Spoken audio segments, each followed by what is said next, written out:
There is a quiet turning point that happens in the body after 60, and most people never notice the day it begins. A medication that felt completely routine for years can start creating a very different effect, not because the tablet changed, not because the label changed, but because the body receiving it changed. The liver slows. The kidneys filter differently. Blood vessels become less flexible.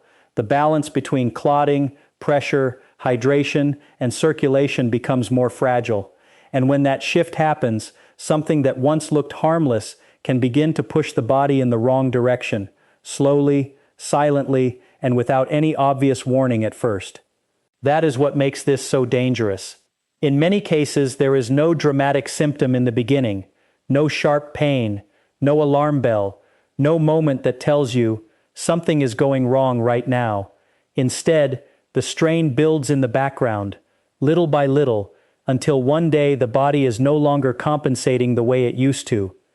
And that is where the real concern begins, because after 60, the baseline risk of heart attack and stroke is already higher than it was before. When certain medications are added on top of that, especially without regular review, the risk can quietly move even higher. Today, we are going to talk about 5 common types of pills that can raise the risk of heart attack or stroke after 60, under the wrong circumstances, especially when they are used long-term, combined with other medications, or continued without reevaluating whether they still fit your current body. But this is not about panic. This is not about making you afraid of every medication you take. This is about understanding context. Because in medicine, context changes everything. A pill can be helpful in one phase of life and problematic in another. A dose that once made sense can become too much later on. A treatment that was appropriate years ago may still be appropriate now, or it may need to be adjusted, shortened, or reconsidered. The only way to know is to stop assuming that what worked before automatically still works the same way today. My name is Dr. William Lee. I'm a medical doctor and physician, and on this channel, I take complicated health issues and explain them in a way that is clear, practical, and grounded in what actually matters as the body changes over time. If this kind of information helps you understand your health more clearly, stay with me through this, because one of the medications we're going to discuss today is taken every single day by millions of older adults and is almost never questioned once it becomes part of the routine. Before we get into the 5 medications, there is one principle you need to understand first. After 60, your body does not handle medication the same way it did at 40 or even 50. And this is where people get caught off guard. They assume that if the prescription was once fine, then it must still be fine. But the body is not static. It is always changing. The liver is responsible for breaking down many drugs, and with age, that process often becomes less efficient. The kidneys are responsible for clearing waste and extra substances from the bloodstream, and they also tend to lose filtering capacity over time. That means a medication can stay in your system longer than it used to. In some cases, the same dose no longer behaves like the same dose. It behaves like more. At the same time, the cardiovascular system changes too. Arteries stiffen. The inner lining of blood vessels becomes more vulnerable. The body becomes less forgiving of extra fluid, spikes in pressure, rhythm disturbances, oxygen dips during sleep, or subtle imbalances in minerals and circulation. So when a drug affects any of those systems, even slightly, the result can be more significant than most people realize. And this is why the conversation matters. We are not just talking about pills. We are talking about timing, interactions, and biological context. The risk is often not in the existence of the medication. The risk is in using it the exact same way, while the body itself is no longer the same. Now, one important note before we go any further. Nothing in this discussion means you should stop a medication on your own. That is not the point. The point is awareness. Because when you understand what a medication is doing inside the body, you start asking better questions. And better questions often lead to safer, smarter decisions. Let's start with the first one, because this is one of the most common and one of the most underestimated. The first group is NSAIDs, non-steroidal anti-inflammatory drugs. This includes medications like ibuprofen, naproxen, and similar pain relievers people take for arthritis, back pain, joint stiffness, and everyday inflammation. For many adults over 60, these medications become part of life. The logic is simple. The knee hurts, the shoulder hurts, the lower back hurts, so you take something that brings relief and move on. And that is exactly why the danger is so easy to miss. The relief is obvious, the strain is not. NSAIDs reduce pain by blocking chemical pathways involved in inflammation.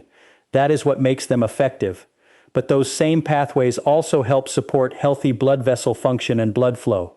When those pathways are blocked, blood vessels can become more prone to tightening. Blood pressure can start to rise. The kidneys can also begin holding on to more sodium and more fluid. That creates a second problem, because now the heart may be dealing with both higher vascular resistance and a greater fluid load at the same time. For a younger person with a more resilient cardiovascular system, that effect may be tolerated more easily. But after 60, when blood vessels are already stiffer and the heart may already be working harder, that extra burden matters much more. This is where it becomes deceptive. You do not feel your blood pressure rising moment by moment. You do not feel fluid retention building day by day. You may only notice mild swelling, a little more shortness of breath, or nothing at all. But inside the body, the pressure on the system is increasing. Over time, that can contribute to a greater risk of heart attack, stroke, or worsening heart strain, especially in people who already have high blood pressure, kidney issues, or existing cardiovascular disease. Now, that does not mean NSAIDs are automatically bad. It means the casual, repeated, long-term use of them after 60 deserves much more respect than it usually gets. The problem is not the occasional tablet in the right situation. The problem is the pattern of daily or frequent use that continues for months or years without anyone stopping to ask whether the benefit is still worth the cardiovascular cost. And that takes us to the second medication, because this one looks even more harmless on the surface. The second group is proton pump inhibitors, often called PPIs. These include medications like omeprazole, esomeprazole, and similar acid-reducing drugs used for reflux, heartburn, stomach irritation, or protection from other medications. Many people start taking them for a short-term digestive issue and then never really stop. The symptoms improve, the prescription stays active, and eventually it becomes part of the background of daily life. The reason this matters is that stomach acid is not just there to create discomfort. It has jobs. It helps the body absorb important nutrients and minerals, including magnesium, calcium, and vitamin B12. When acid is suppressed for long periods, especially over many months or years, that absorption can become less reliable. And that is where something subtle begins to happen. Magnesium, in particular, plays an important role in maintaining normal heart rhythm and electrical stability. When magnesium levels fall too low over time, the heart becomes more vulnerable to irregular rhythm and reduced resilience under stress. Calcium balance matters for blood vessel and muscle function. Vitamin B12 matters for nerve health and vascular support. These are not small things. They are foundational. There is also concern that long-term use in some people may affect the health of the inner lining of blood vessels, the endothelium, which helps regulate blood flow and vascular function. When that system is not working well, the body becomes more vulnerable to circulatory problems. Again, the reason people miss this is because none of it feels dramatic in the beginning. There is no obvious sign that says your mineral balance is drifting. No clear signal that tells you your cardiovascular resilience is slowly becoming weaker. The medication continues to feel harmless because the original symptom, acid reflux, is controlled. But control of the symptom is not always the same thing as long-term balance in the rest of the body. And this is where the real question should be asked. Does this still need to be taken at the same dose, for the same duration, in the same way? Sometimes the answer is yes. Sometimes the answer is no. Sometimes the answer is only temporarily. But unless the question is actually raised, the routine simply keeps going. So now we have two medications that many people over 60 take without a second thought, one affecting blood pressure and fluid balance, the other potentially affecting nutrient absorption and vascular resilience. But what comes next is where the pattern becomes even more serious, because the next medications do not just create subtle background changes, they can interfere more directly with how the body functions under stress. The third category is benzodiazepines and similar sedating medications used for anxiety, sleep, or calming the nervous system. This includes medications like lorazepam, diazepam, alprazolam, and related drugs.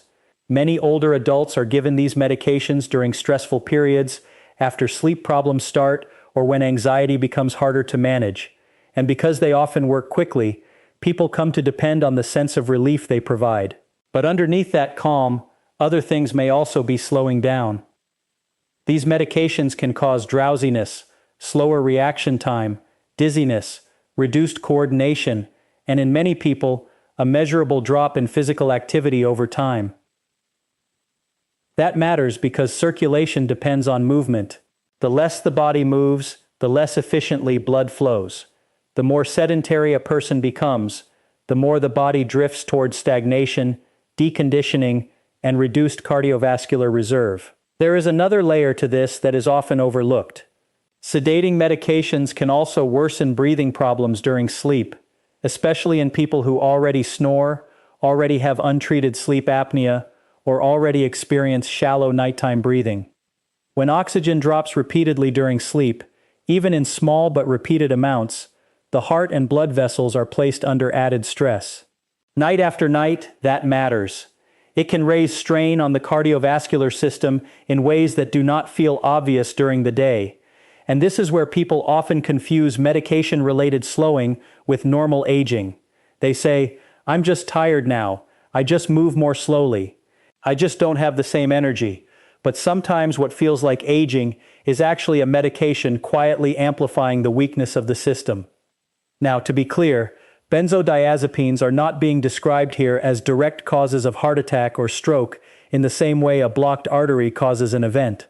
The issue is that they can lower resilience, worsen inactivity, increase breathing-related stress during sleep, and interact with other medications in ways that leave an older cardiovascular system more vulnerable.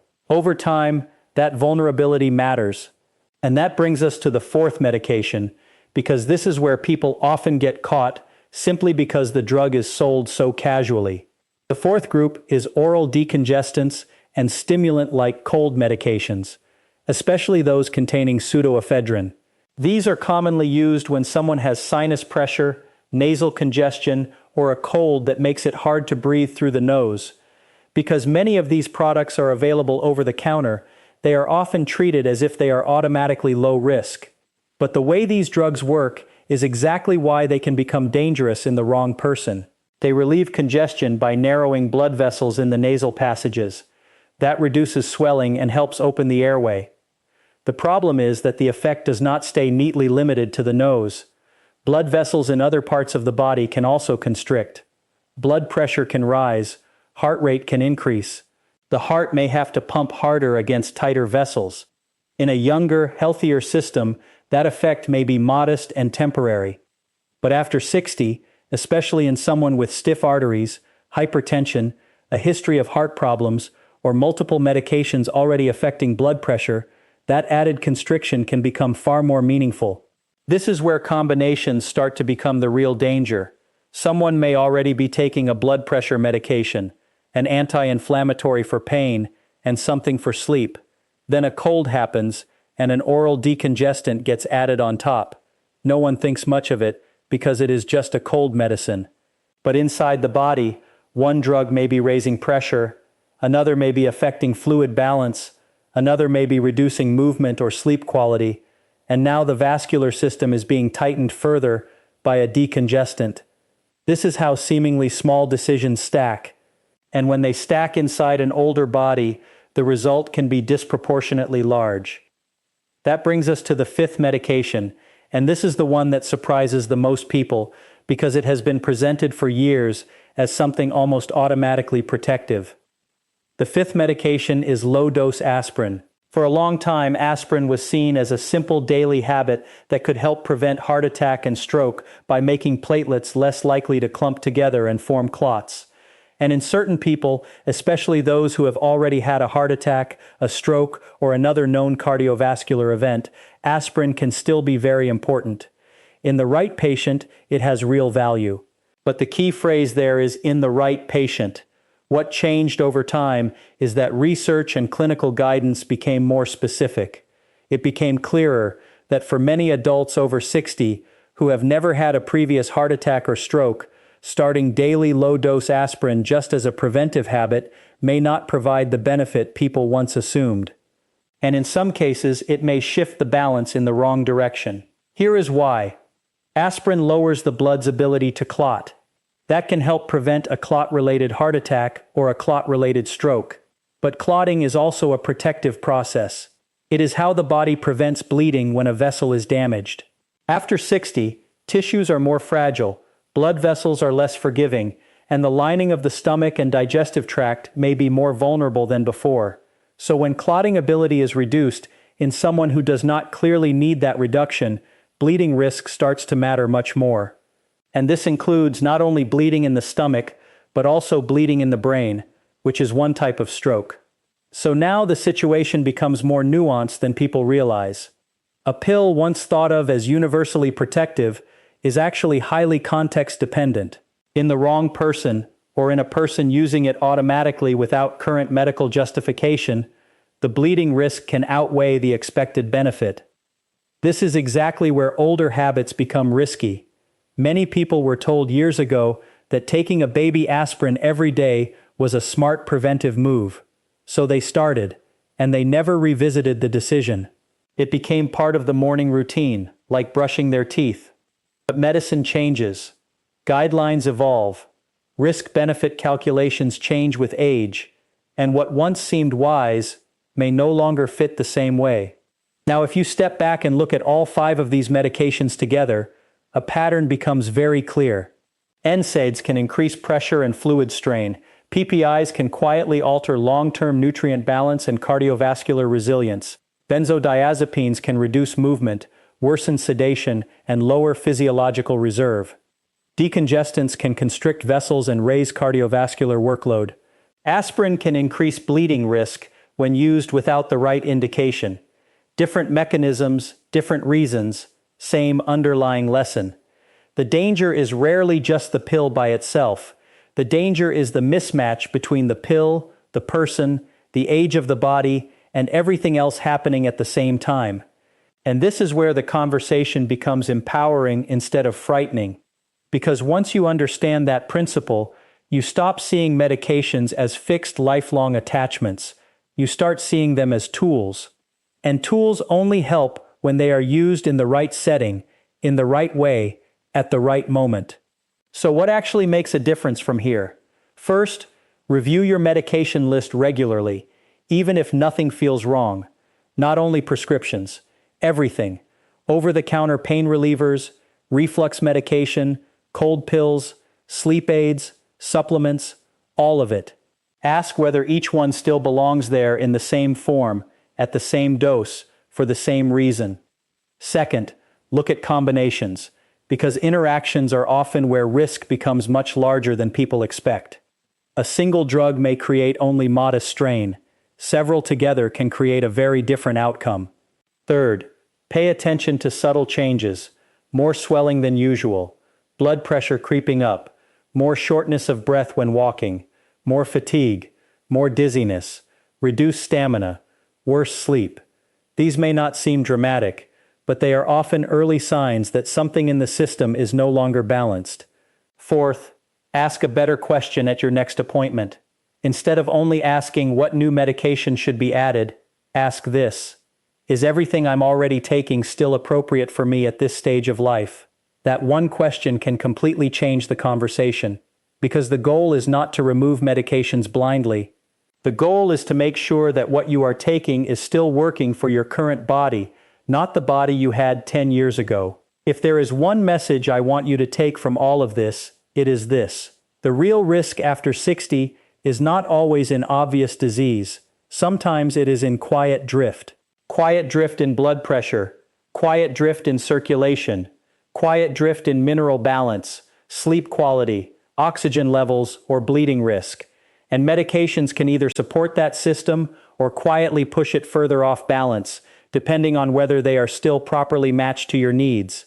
That is why awareness matters so much, because awareness leads to questions, questions lead to review, review leads to adjustment, and adjustment, made early enough, can help prevent the kinds of events people often think happen suddenly, when in reality the buildup had been happening for a long time.